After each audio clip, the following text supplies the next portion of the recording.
everybody, it's Nina. Thanks for joining me today.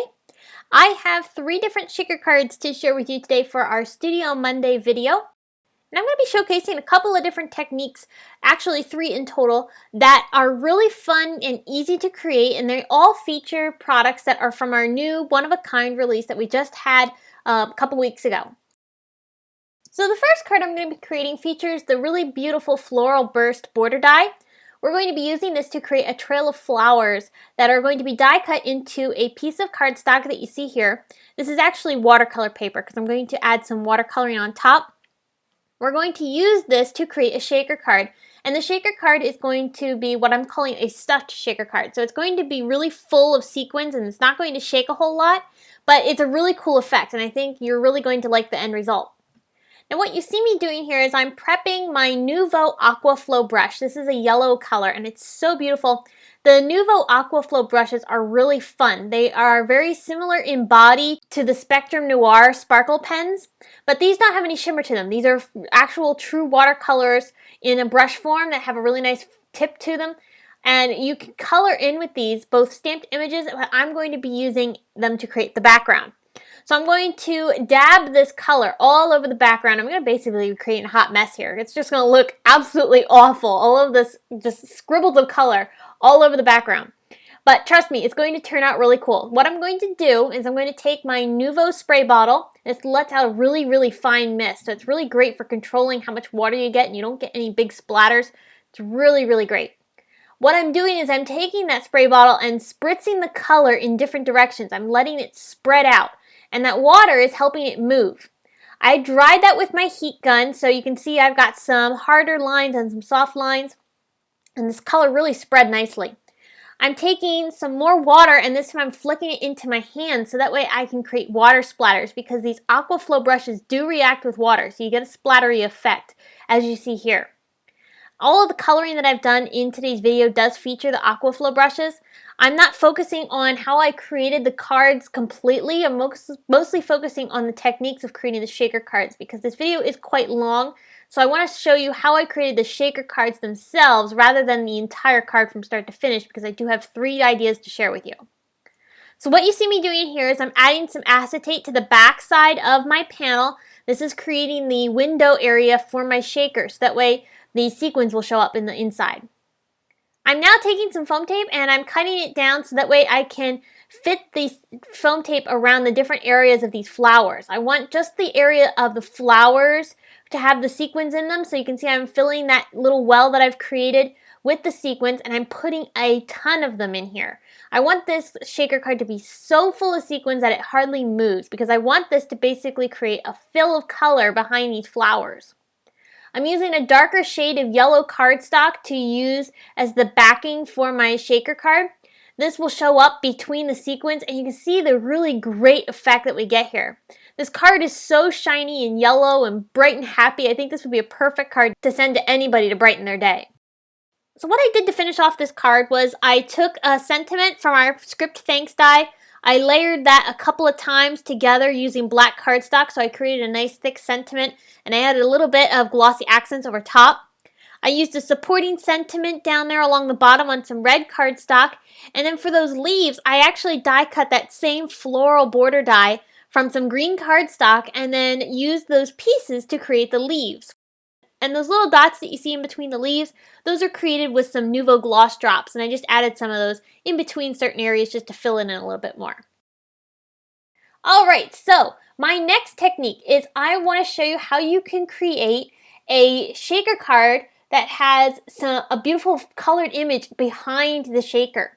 Now this does sound counterintuitive because you think, well, I colored in this image, I don't want to cover it up with sequins, you can't see the coloring. But trust me, it turns out so cool, especially when you use clear sequins. Like I'm using these clear flowers from Pretty Pink Posh to create this card. So I first started off by stamping my image here. This is the Bouquet of Thanks stamp set, and this is from our new one-of-a-kind release. I'm stamping this into the center of some white watercolor paper.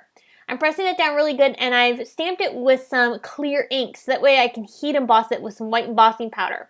And you could stamp this with any type of ink and whatever color you like. I just preferred the white heat embossing because I wanted to be able to have something that was light colored but also helped hold in the watercoloring that I'm doing here with the Nuvo Aquaflow brushes.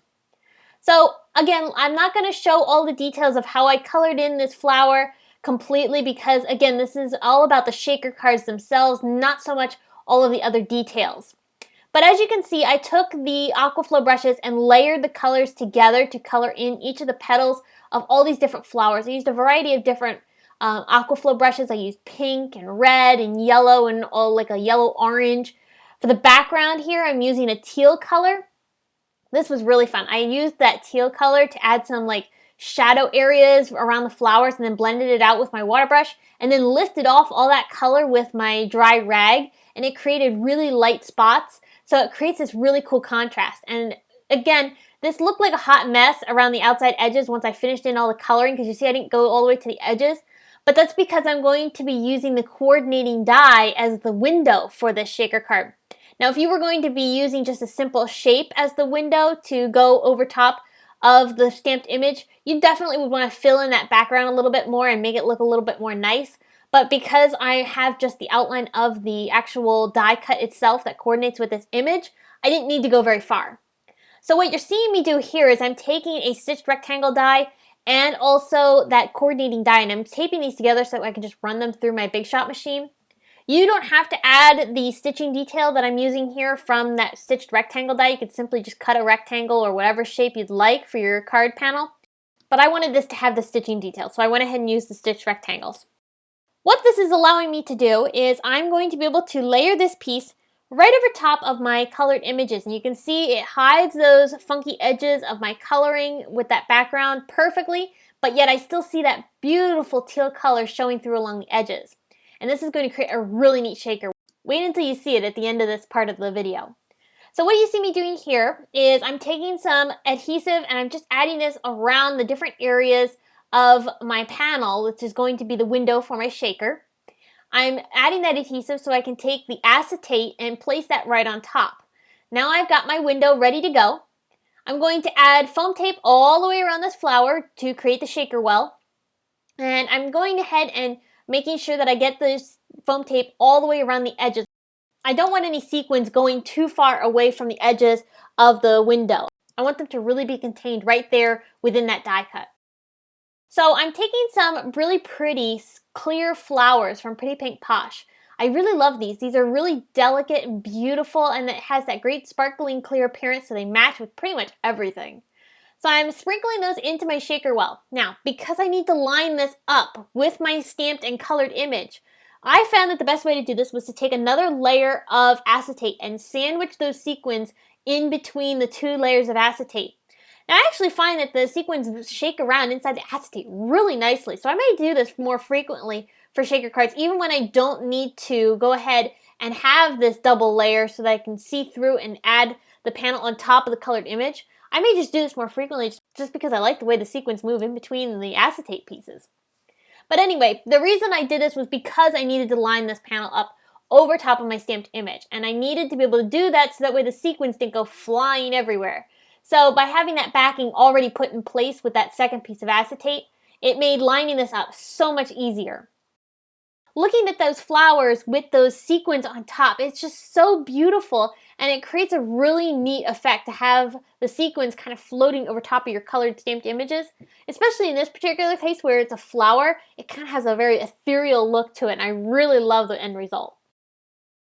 Alright, idea number 3. I'm going to show you how I created this really fun layered die cut window. And this is a really great way to have a unique way to use your window dies in a fun way to create shaker cards. So what I got here is I've got 3 pieces of cardstock. I've got this really pretty frond collage window die. I'm going to die cut this from all these pieces of cardstock, but I want to have them offset from each other. So I'm going to use the holes that are in the die to my advantage for this. These holes are for when you want to be able to pop the die cut out of the die itself when you're cutting. It's really handy to be able to do that. But I'm going to use that as a guide for my die cutting. So I put a piece of tape there to mark that particular hole on my die and use that as a guiding point. So I've die cut my light green piece of paper with the hole perfectly straight on that paper. Now I'm going to take that die, line it up on the Audrey blue cardstock, and rotate it just a little bit. So that way when I die cut this Audrey blue cardstock now has that frond pattern die cut at a slightly different angle than the light green. So as you can see here as I line them up, they don't line up perfectly. They're now rotated just a little bit. I'm going to do the same thing with the darker teal cardstock, and I'm going to rotate it even more, so that way it's even more offset than the Audrey blue cardstock. So as I take this one out of the die cutting machine, you can see I've got my 3 pieces here. I'll layer them all up together, and you can see that all of the fronds don't match up well together, but they all continue in the same pattern, and it creates this really neat circular design. It looks so cool. So I'm going to attach all of these together because I need to trim them down, and I want them to stay in the exact same place so that way when I go to adhere them all together, they're all lined up perfectly. So I'm going to attach them together with some micropore tape on the top parts of these panels because I'm going to end up cutting these down into a square. To help me with that, I've got the basic squares dies from Simon Says Stamp, and I'm going to run this entire piece through my Big Shot machine. Now, the Big Shot machine isn't going to cut through all 3 layers of cardstock. But I knew this, and I knew that when I die cut it, it would leave an impression of that rectangle on the bottom layer. So I could go ahead and just line that back up and run it through again, and they're all die cut to the exact same size, and the circles all line up perfectly. So here's my 3 pieces. I'm going to layer the darkest color on the top, and then the lightest color is going to go on the bottom. So I'm going to attach all of these together. I've got the lightest color on the bottom, like I said. Now I'm attaching that to the Audrey blue color. I'm going to layer those pieces together, and then I'll be able to attach that dark teal color on top of the Audrey blue. And we'll have a nice, really cool layered effect with those fronds. After I attach them, I'm going to take a piece of acetate and attach that to the back side of this entire piece. Now this card is really cool because we're not only creating a layered die cut window, we're also going to be creating a see-through shaker card. And I'll show you how we did that in a second. I've attached the acetate to the back side of my entire panel here, and I'm going to bring in a white cardstock card base. This is a little bit larger than my little panels that have my windows cut into them, and I'm going to line up that frond circle die onto the card base just the exact same way that I did for the light green piece that's on the bottom layer, because I want these to be pretty much lined up perfectly. It ended up not turning out to be perfectly exact. I didn't have it lined up perfectly straight, I guess, when I ran it through my die cutting machine, but it actually looked neat to see the layered white pieces behind the light green. It was a nice extra layer, so it ended up working out just fine. But as you can see here, I've got my window, and I'm going to go ahead and layer that piece right on top eventually, but first we need to add in our sequins. So I'm bringing in some more foam tape, and I'm going to add this in a circle shape all the way around my window. Now it's really easy to create that circle shape when you take the backing off. It's just so much easier to maneuver the tape. So I ended up creating 2 layers of foam tape for this shaker card, and you'll see that the sequins move really nicely with those 2 layers. For the other 2 cards I used just 1. So I'm bringing in some sequins here from Lucy's Cards. This is a really pretty green mix. And then I'm also going to use some moonshine sequins from Simon Says Stamp as well. These are kind of like a confetti looking sequin. I'm going to take that same trick of using the double pieces of acetate. So I'm going to take another sheet of acetate and attach that to the back side of my shaker because again, we want this to be see-through. So we want to be able to see through from the front of the shaker all the way to the inside of the card. So we need to have another layer of that clear acetate behind there so that way we can see through to the inside of the card. So I'm adding some adhesive around the edges of that piece and I'm going to line this up with my card base. Once I've lined it up with my card base, we can see right to the inside of the card. And so you can see we ended up with a total of 3 different shaker cards, all with a thank you theme. And you can see they all feature a unique way of taking shaker cards and turning them into something really cool. So I hope that today's video has been really inspiring for you and helped you kind of get outside the box in creating shaker cards. If you enjoyed this video, I hope you will give it a big thumbs up and subscribe to this channel for more inspiration. You can find still pictures and products used over at the blog, which a link is in the video description, so you can go ahead and check all that out. Thanks for stopping by, and I will see you again very soon. Bye!